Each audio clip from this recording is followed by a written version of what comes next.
Our newsrooms maybe have 15 to 20 reporters, and they're never all there at the same time. And we're trying to cover a whole city. But I don't think any of those things are an excuse to not be conscious and to not think about the words that we use and not use words left and right that are divisive, and find and take everything up a notch as far as the words we use to cover the stories of our time. Because, you know, I don't know if you want to say that the media repeats the words out in society or society mirrors what they hear on sound bites on television. It really doesn't matter. I mean, it starts with each of us going to a higher place when we talk and think about each other and, you know, the human spirit behind that. That we need to be tolerant and open and accepting. And with that, our perception actually grows and our enlightenment actually grows when we are open and in an open state. And so I think it's so fundamental to the conditioning or, you know, our life experience is that we learn to be open and see people, not a religion or not, you know, a particular symbol of what have you. Oftentimes when I'm speaking to groups of non-Muslims, people will say to me, why don't I hear Muslims condemning terrorism? Why don't I hear... This is a very common, very honest, and very common sort of question that a lot of non-Muslims have. And what interests me about the question is I'm constantly hearing all that stuff, you see. And the reason why I'm constantly hearing it and they're not is actually because I have connections in the Muslim community. A good example is what I will say to an audience like that is, how many here, this would be in the Chicago area, subscribe to the Chicago Tribune? Lots of hands will go up, more maybe than half the, especially in Chicago, more than half the hands will go up, or read it regularly. Okay. How many here saw, after September 11th, the Council of Islamic Organizations of Greater Chicago took out quarter-page ads for 5 days?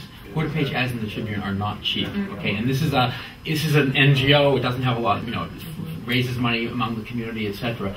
With different text every day, condemning the acts of terrorism, restating American Muslims' dedication to their country, you know, etc., etc. At least to what you were saying, we assume that because it's on the media, 90% instead of 10% of the population are watching it and seeing it, right? The media can be producing high-quality stuff, right? But unless the public is alerted to the fact that this is happening and you can actually receive this, it may miss you entirely, right? So the point of mentioning this is just to sort of highlight the importance of gatherings like this and other kinds of events that bring people together to form relationships. Because if we're talking about Islamophobia, for instance, you know, if you're an individual outside the Muslim community, but you have one or two Muslim friends, you know, you're bound to find out about those articles that are those notices that are coming out of the Tribune, or that story that Lisa's doing, you know, or that someone in your networks are doing, and so you'll tune in and you'll watch it. And then it's a win-win situation, because what happens is it spreads understanding, the ratings go up for these stories because more people by word of mouth are tuned in, they know they're coming, and are ready to watch it. You know, we were interviewed by these folks that are going to hear the story, you know, at such and such a time, such and such a place. So I think the consuming public really has a responsibility to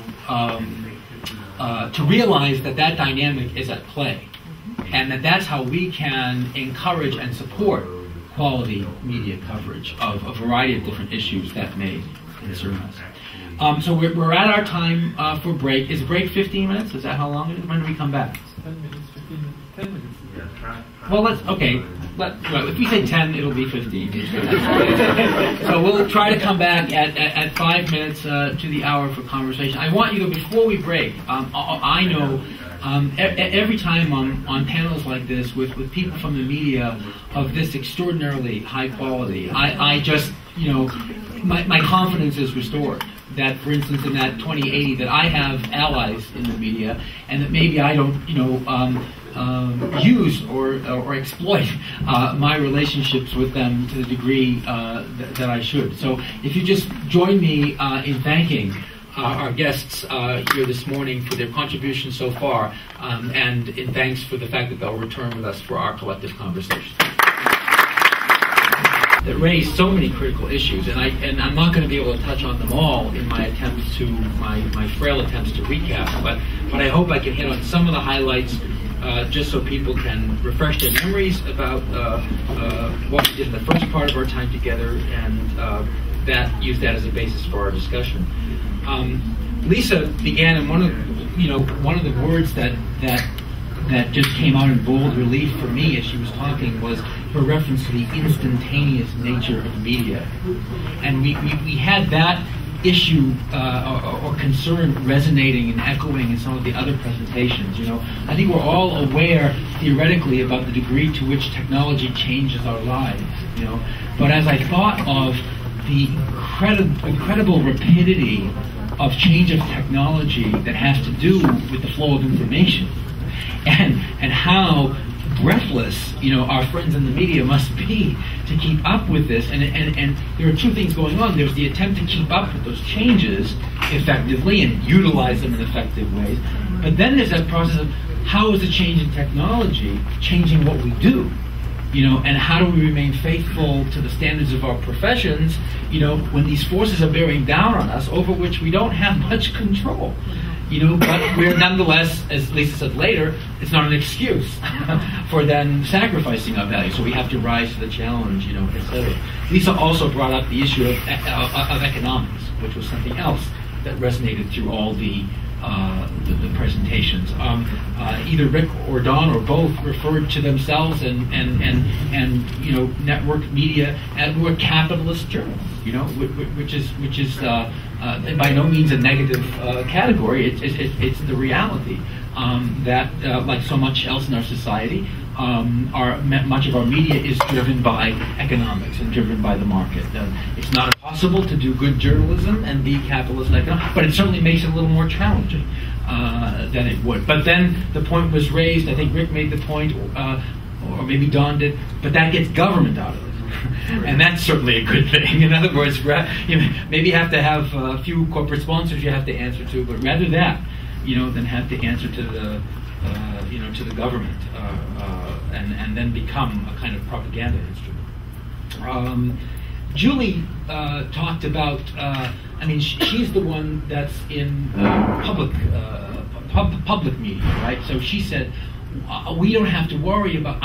We in public media don't have to worry about some of the things that our colleagues, in corporate media have to worry about. And what I loved about her presentation was not therefore that makes us better than corporate media, but it gives us an opportunity to do something that complements what our colleagues in the corporate media world do, and that is our colleagues in the corporate media have to be on the spot. They're the ones there with the cameras to be very reactive to what they think people want to know about.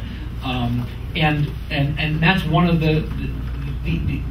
that's an important part of media coverage. He said, we have the opportunity, because we have less resources, she was saying, to kind of slow the pace down, and kind of, build a somewhat more sophisticated framework of analysis, not because they're better journalists, but because they have more time in which to do that, At least personally, the message for me in this is vary your media portfolio. Yes, because so.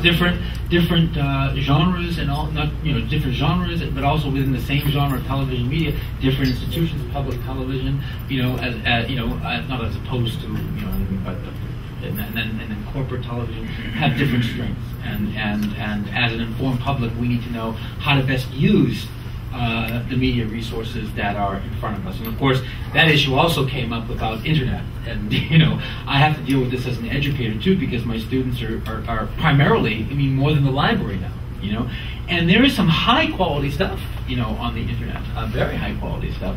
But the question is, what's your filter? How do you judge, between the high quality material and that which is not such high